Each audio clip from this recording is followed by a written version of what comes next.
Hey everybody, this is my Striped Raphael Catfish in my 55-gallon Gourami tank.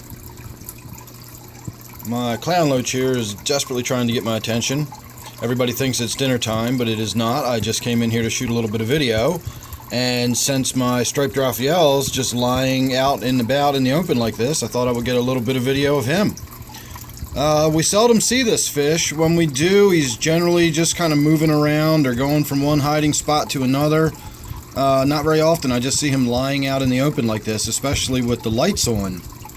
I will see him out and about sometimes when I come down in the morning.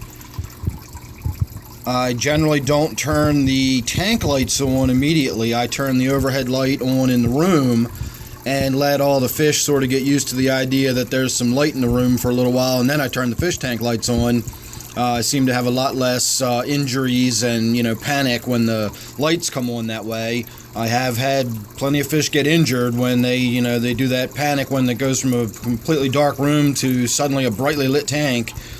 I still have issues in my native tank when the lights come on, even with me sort of getting the room ready by having the overhead light on for several minutes, even sometimes as much as an hour before I come down here and turn the tank lights on, and there's still thumping and banging and crashing and panic that ensues in my native tank whenever I do that.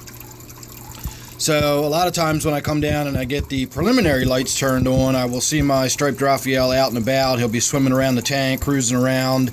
I will often see him on the back glass, sort of in front of the power head, but with his belly against the back glass, so sort of his back would be facing the front of the tank, and he just kind of hovers there and like he's swimming upstream gently and just kind of hovers in the current. And of course, once the lights come on, he makes his way down to the bottom and finds a cave to go hide in.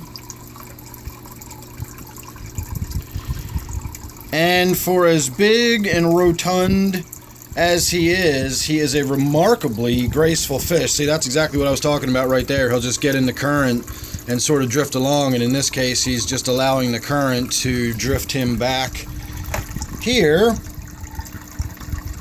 where he makes his way into his regular cave. This is where he spends most of his time, although I got to admit he usually has his tail sticking out, not his face. So this is kind of nice that we get to see his face poking out a little bit. He's a good looking fish. So I just got finished doing a big treatment on this tank. I had growth and filth everywhere in here, and I used the ChemiClean.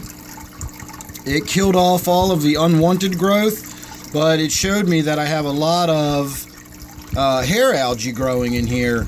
And in fact, if you look at that,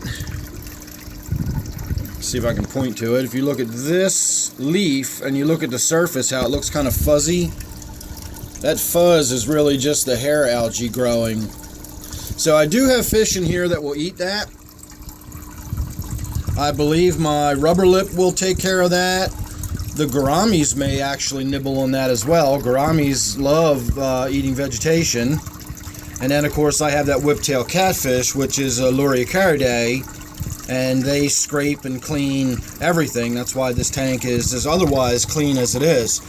So the point I'm getting to is, now that I've treated the tank, I've cleaned all that scum and filth away, which is inedible.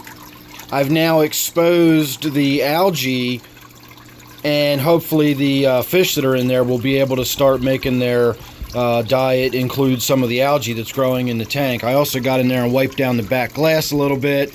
If you're familiar with this tank, you know I had a lot of filth and growth on the back. I kind of wiped that down a little bit just to clean the tank up. I removed some more of the plants just to open it up a little bit, give a little more bright light, a little more swimming room. I'm going to need to get in here and reduce the size of this clump of fern here pretty soon. And then of course we're going to trim out some of the old growth on the red tiger lotus here the next time we get in there and do a water change, but for now we're going to leave that just the way it is. So that's it, everybody. That was just a quick look at my Striped Raphael. Spur of the moment, he was out and about, so I figured we'd get him on camera while we could. And then that's a very, very brief update on the work I've been doing here on my Gourami Tank. So make sure you're subscribed and you won't miss anything I've got coming up, and that includes the video I came down here to shoot, which is what I'm going to go shoot now. I just got some new fish.